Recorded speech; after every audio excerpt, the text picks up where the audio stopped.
Guess who's back? Back again. Peppers FM is back. Tell a friend. So, yes, I am back. I've returned after 4 months away.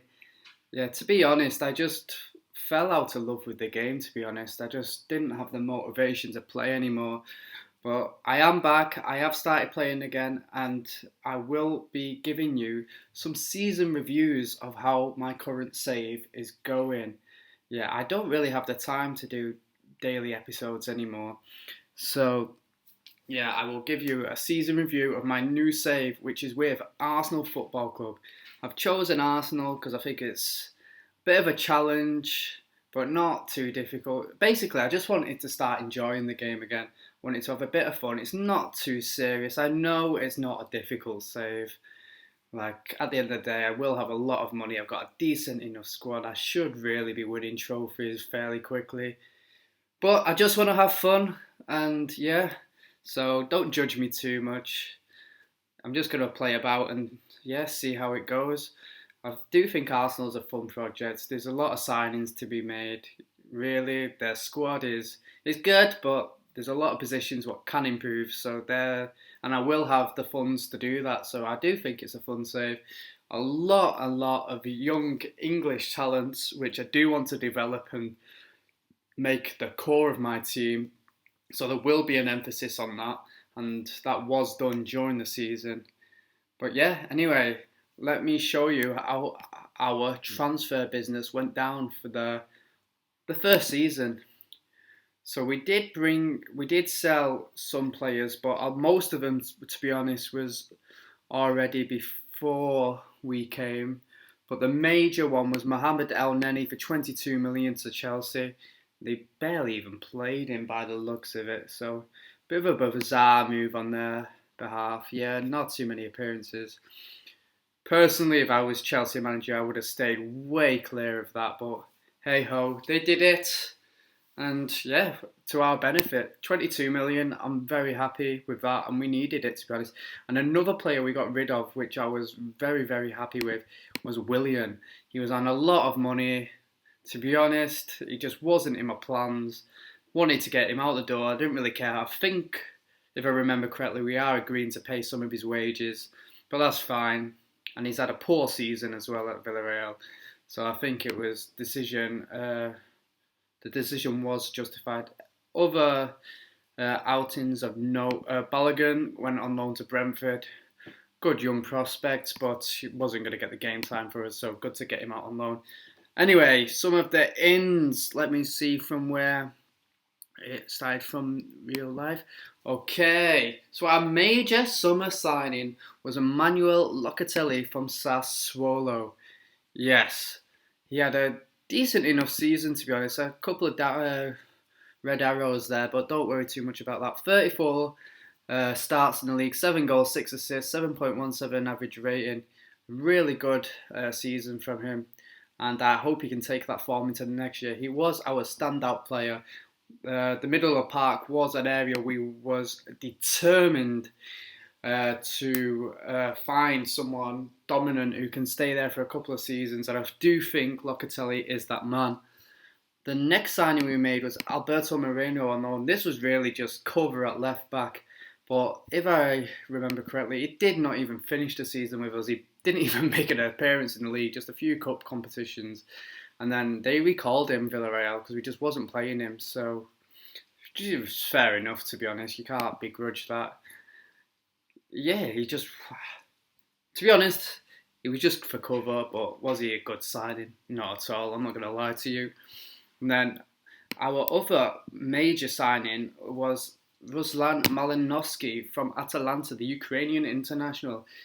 Some of his attributes are quite good, to be honest. Free kick taking 17, long shots 19, first touch 16, very technically gifted player. And I was looking for him to be our main creative outlet during this team. And to be honest, I do think he did that rather well.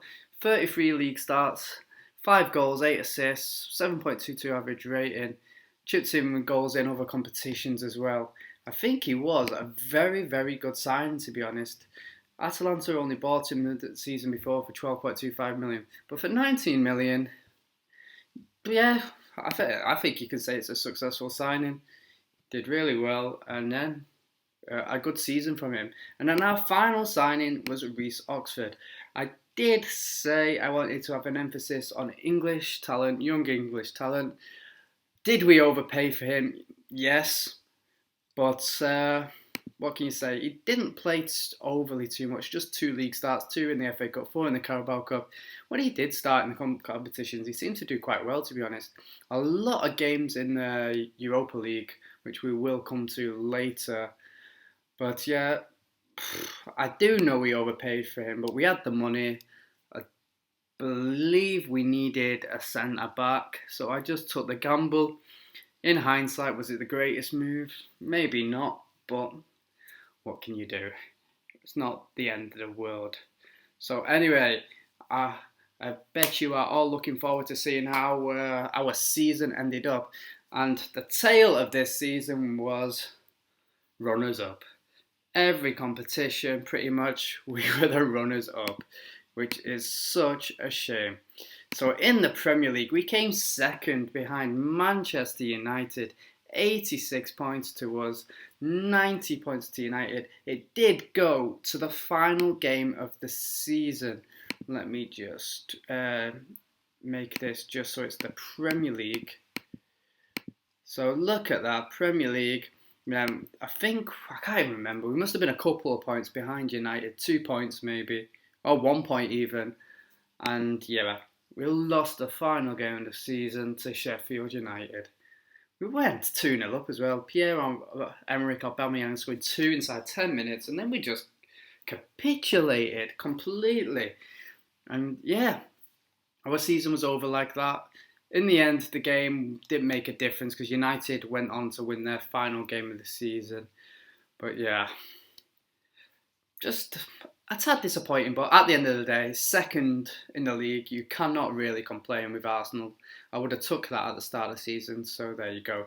A few dodgy results. Well, I say dodgy, you're playing against Leicester, Tottenham, Chelsea, but then 3 draws towards the end of the season didn't help. And definitely the defeat to Liverpool killed us. But a 4-0 victory against Manchester City, with Eddie Nketiah getting a hat-trick in that game. I'll speak more about him later. But overall, we went through a great period of games. Where was it from? From early December all the way until early March, we was undefeated, scoring goals, not conceding very little. So yeah, overall, a really, really strong league campaign. We won our first 6 games, off to a great start until Everton were the first team to beat us inside the league. Anyway, other competitions we played in. Community Shield, we got beat by Liverpool 1-0. Sadio Mane with the goal in that game. Not too concerned about that, but oh well. Carabao Cup final, we got beat on penalties by Liverpool once again.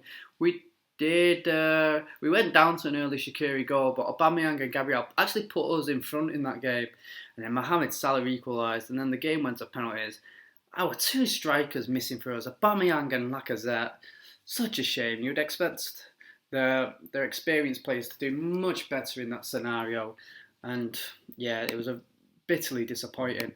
The FA Cup was not so good. 4th round exit to Stoke. We did play a rotated team in that, but no excuses. It really wasn't good enough. Should have been winning that game and definitely should have been doing better. And then finally, the Europa League. And guess what? Another cup final defeat, and once again on penalties. This game we got beat by AC Milan, and Pepe and Malinowski missed their crucial penalties. Milan did take an early lead in this game, but Nicolas Pepe with the last kick of the game equalised to take it into extra time. And then I thought, right, maybe our luck's on, maybe we are not going to get shafted here. And then, yeah, penalties happened. Big Gigi Donnarumma, the hero for Milan, just as like he was in the Euros. And yeah, heartache and misery for us. We did beat Roma in the semi-finals, which was good. Leicester in the quarter-finals, Villarreal and Antwerp. Then the group stage was, I want to say convincing, but defeats to Moscow and a draw against Pleasant and a draw against Sociedad. Not overly convincing, but it was good enough, to be honest. And then the knockout stages, whilst not being utterly ruthless, we was good enough to succeed. And if I remember correctly, we are playing quite a strong team, actually. Yeah, well, I did enough to win it anyway until the final, so you can't really complain about it. Just in the end, Milan had the better composure than us and did do that little bit better in the end. Anyway, let's have a look at our squad and how we was lining up for the majority of the season. Well, this is how we lined up for the Europa League final, as you can see. An emphasis on young English talent, as I mentioned before. Smith Rowe, who started 31 games for us this season, 18 off the bench. Not too good for him, to be honest. Wasn't his best season, but oh well. Reiss Nelson, as you can see, who had an astonishing season, the biggest surprise out of everyone for me, starting on the right. 17 goals, 19 assists, even in the league. 10 goals, 14 assists. I really wasn't expecting him to be that good this season or be such a key player, but he was one of our standout players and he had such a great season. Really looking forward to seeing how he develops now, if he can kick on from that, because it was, honestly, I could not have expected anything more from him. And there was one other player who really stuck out this season, who I really wasn't expecting it to come from, and this was Eddie Nketiah, another young English talent, and he's got 27 goals in all competitions. Think about it, 21 Eddie Nketiah, you really wouldn't have expected that to begin with. 14 starts in the league, 15 off the bench, but 17 goals. He really did become first choice at one point. He was just scoring too much, I could not drop him. So he had a really good spell, but then it did sort of taper off. But as you can expect with a young player like himself, but an astonishing season from him.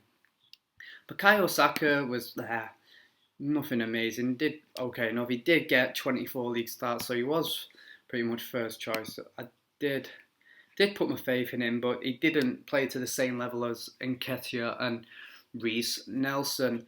But other players to mention of note, of course, Pierre-Emerick Aubameyang was in true lethal form. He started every single league game for us. 29 goals, 10 assists.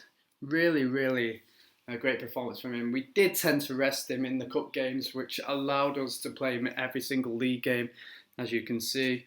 But yeah, I think that tactic did pay off because we got to many cup finals, and then in the cup finals we obviously would start him.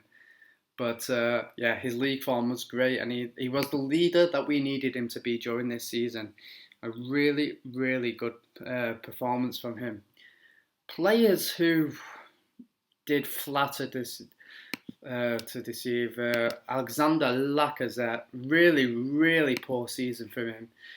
Yeah, as I showed before, Nketiah was in great form, so he did make Lacazette's job a lot harder.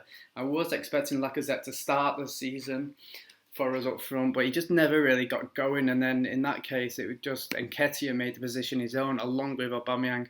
Lacazette did start in the final with Nketiah injured, but another poor showing, to be honest, from Lacazette. And yeah, it wasn't the season we wanted from him. Other average displays that we wasn't overly pleased with. Nicola Pepe, whilst not being awful, he just wasn't that great. It probably will look to sell him, to be honest, as I feel like we can get good money for him and probably upgrade in that position. Anyway, next season, what's the plan? So I do think we'll have a massive squad overhaul. We have so much dead wood. Players who just don't really feature in my plans. Granit Xhaka, Pablo Mari, Gabriel Martinelli, I don't really fancy. He's a good young player in real life. Do I see him making it for me on this FM save, though? Not really. David Luiz, who is already leaving. Callum Chambers, I'll get rid of him. Nicola Pepe, don't want. Cedric, don't want. Lacazette, don't want. Odegaard will return to Madrid, so I need a player in that position there. And then, yeah, could do with some new centre backs. Whilst Rob Holding and Gabriel they had actually really good seasons, to be fair. Nothing too crazy, but definitely didn't disappoint. Do feel like we need an upgrade in that position. And then definitely left back cover. Kieran Tierney, our only left back of any quality. Cedric did fill in there quite a lot, but it just, I don't think he's of the required quality that we need. So a left back will be one of the priority positions we are looking at next season. Also, advanced playmaker, I think, is a position that we need to look at with Odegaard leaving, as I doubt we'll be able to get him again. Smith Rowe just didn't do that well, did he? So do I put the trust in Smith Rowe again? I don't know. Malinowski had a good season, but I reckon we could just do with a bit more creativity in the team. So I will be looking to bring a creator in. Not too sure who quite yet, but we'll have a look. We'll see. We'll see what we can do. We do have, 60 million to spend next season, and a lot of sellable assets, as I've just pointed out. So who knows? Who knows? I do think we'll make a lot of money if we can shift the right players, and then really we'll have a treasure chest of money to play with, basically, and have some fun with. So I do reckon we'll be able to get some decent players next season. Yeah, so not too concerned about that. The target, obviously, next year now, after being runners-up in Premier League, Europa League, Carabao Cup and Community Shield, 4 out of the 5 trophies we was runner-up in. We do need to make that step and finally win a trophy. I'm not too sure which one. We will be in the Champions League next year, so Europa League is not really a possibility unless we fluff the group stage of the Champions League. But could we go one step further and win the league? I'd like to think so with the right signings. Definitely one of the Carabao Cup and the FA Cup, I think, is a realistic target. So we should be aiming for that, I think. But anyway, that is how my season 1 as Arsenal manager went. Whilst not being amazing, it was a fairly solid season. No trophies to show for that, but runners up in many competitions, which is a pretty good showing. Now we need to kick on and see how we do next season. I will be releasing an episode 2 of this, of a season 2 update, so keep an eye out for that if you're interested. And wish me luck. It's been your boy Peppers FM. Please leave a like, subscribe to the video, and peace out. Goodbye.